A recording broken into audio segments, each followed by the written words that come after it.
What's up, everybody? Welcome back to the channel. Today working on Subaru Forester again, 13 model. It's got a 2.5. Had a leak and the compressor was making a lot of noise on this thing. It's like squeaking really bad, and I think it's been, the engine was sitting for a while before we repaired what was wrong with it and all that stuff.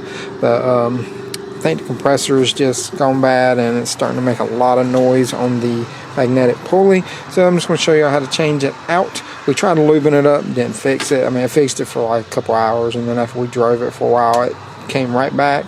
And plus, I think it's losing freon from back here because there's nothing inside. That was the first thing I checked too, because I tried to turn it on and it wouldn't come on, and even sent power straight to the compressor. Nothing happened, so it must burn up the compressor and all that good stuff. You know how it goes. But I'm gonna set y'all up. I don't know how well y'all can see right there. Yeah, I got y'all zoomed in right here. That is the compressor. I don't think it's gonna take much to get this out. 10mm right here. Yep.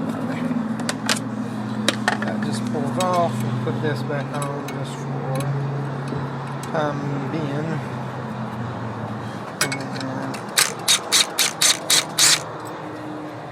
Move that out of the way. Come on. Gonna go into the hole. There. Now, what we can do. Yeah. That's up and out of the way. We'll go ahead and take the lines off up here on the top. Those are 10mm as well.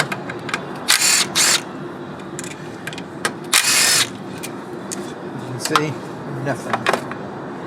Nada. The compressor should come with new O-rings. Change those. Fold that around. Bolts back in there. Next thing I'm going to do is get this bracket piece out of the way. I think it's a 14 over here. Yeah. Pop up. The 14 is on the alternator. Then we'll need a 12.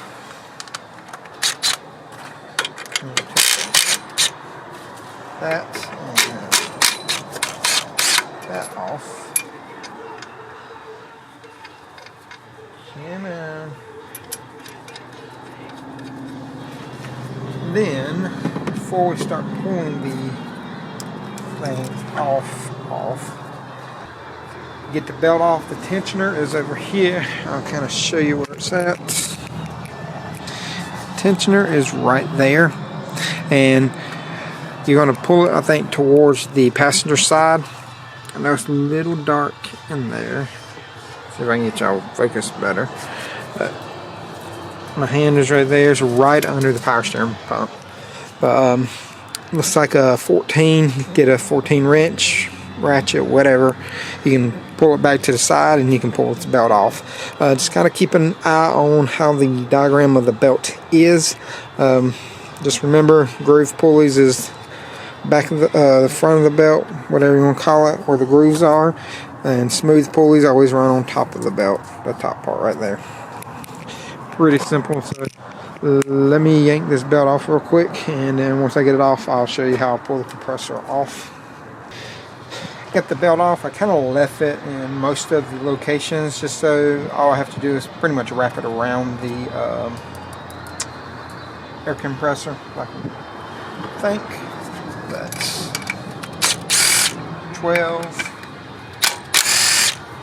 12, 12, and another 12. 4 12s. Remember, the little bracket is on the front left-hand side. They're all the same length bolt.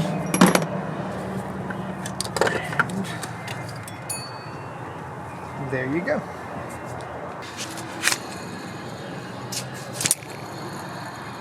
I don't know if y'all can hear it. Now, I know I've said this on past videos and all that, But we're going to drain the oil out of this because sometimes they have how much oil they have in here. This one doesn't, but we do have to put 6 ounces back in it. That's what Protoman said, so that's what we're going to go off of. Sometimes they have it up on the hood. Want this battery? There's a battery in this car. Oh, is there? Yeah. Can you just leave it up there or just move it? You can just leave it in there. Leave it? Okay. But this one doesn't have it. Sometimes you can look up on the hood or something and it'll tell you how much oil and stuff. It does tell me how much freon put in it, and it does say 19 ounces is the max, 16 is the minimum. So we'll go to about pound, 1.2 pounds, somewhere around there. Just make it a good even thing. But this is the new one. I'll give you part number here in a minute, but the way we're going to drain this is you get the clutch on the front. You see how it free spins. Make sure I'm showing y'all. See how it free spins.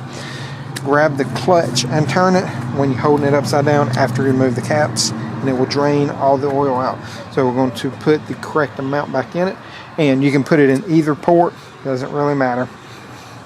So let me drain this, and then after I drain it and put the right amount back in there, this calls for PAG 46 just like any other. The sticker, well, PAG 46 is what it said on Protoman. The sticker up there says like DHPR compressor oil, but everything I looked up said 46 is what most people put in here. So that's what we're going to put back in here. So let me drain this, put the correct amount back in there, and then we will start putting this back on. Well, this had exactly 6 ounces in it, so all I did was just poured it right back in. So that kind of worked out. I just put the little caps, well, kind of stuck them on there real lightly, just to keep anything from getting in them, but nothing is really going to fall in there on these. Line them up.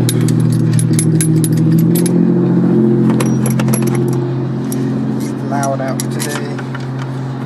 It was actually pretty chilly this morning, and then it's warmed up a good bit as the day went along, which I'm glad. Hate cold weather.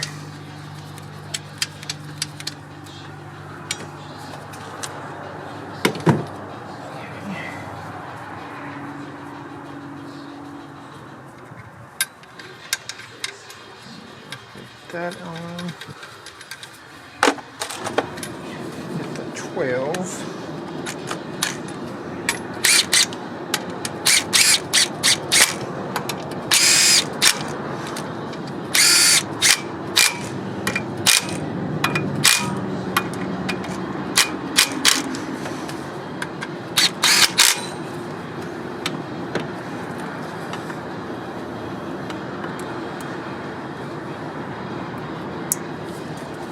That. And the kit did not come with new O-rings, but I should have some. I'm going to check to see what size they are. We're going to swap them out.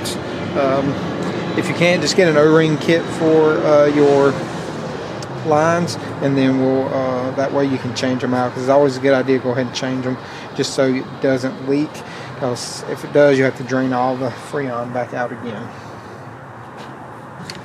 So got the O-rings kind of changed out, put a little bit of PAG oil on them, lube them up, they go in easier, and it eliminates the risk of them tearing.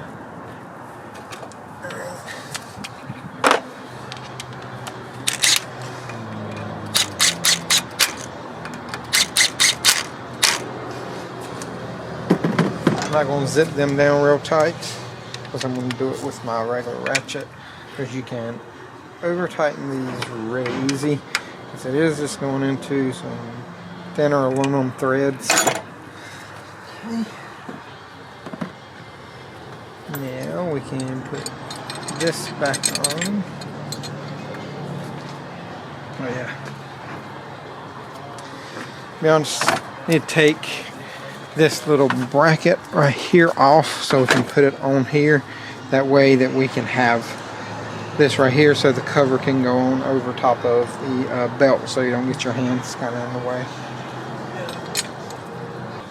So what I did was I had to put this on here, put the ground wire underneath it, bolted that down, got that bolted down, and we got the hoses on. Now I'll put the belt back on. Also, the belt, when you put it on, you have to pull it to the driver's side, not the passenger side. I was wrong about that.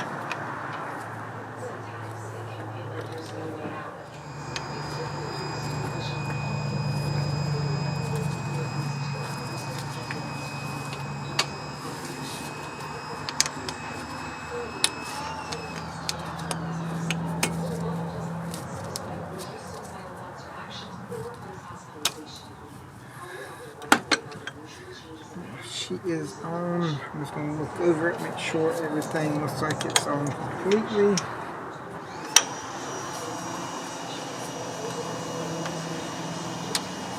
There we go.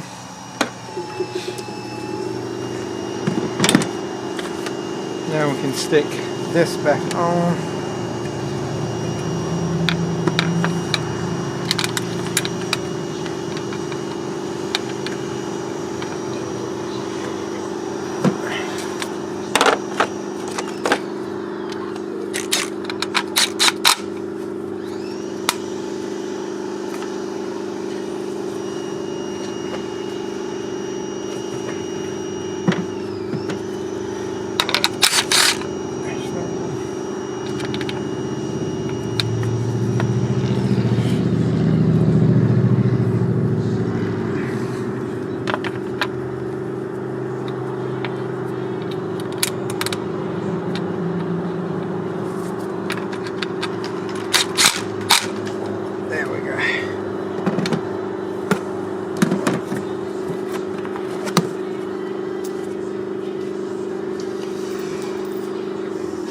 Had to bend that up a little bit. It was really close to the AC compressor, so we bent that up just a hair just so we can keep it from rubbing.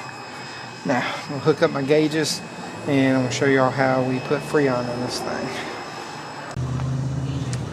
Alright, I got two 12-ounce cans of 134.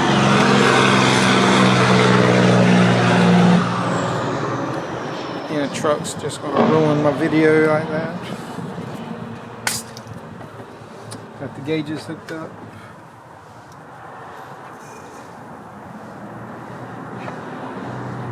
And we're only going to open it to the low side. It'll probably take almost a whole can right away without even cranking the car. Sitting in a car now, and temperatures are good. I forgot to give y'all torque specs to the compressor and the lines and stuff. I can't remember them right off the top of my head real quick, but I'll look them up, put them in the description below, and I'll put links to everything I use too down below. But the pressures are going to be a little bit lower today. Today is right now it's only 53 degrees. The only reason we changed this is because it was squilling, and we're at the dealership and they want to make sure every car has AC and heat for people for summer and winter and all that. This car here only has 88,916 miles. Really good miles on this car. But if you got any questions, comments, concerns, let me know in the comment section. I get to them as soon as possible. Also, if you liked the video, hit the thumbs up. If you didn't, let me know why, and check out some of my other videos. I got close to 400 videos, I think, right now, and there might be something on there that you like or need. Also, if you need something, hit me up on Instagram. I can get you work instructions, wiring diagrams to any car that you may have. Don't have to pertain to a Subaru or any of that stuff either. But just any car in general, let me know, and I'll try to get it for you and help you out. But until next time, y'all remember, torque is tight. Y'all have a great day.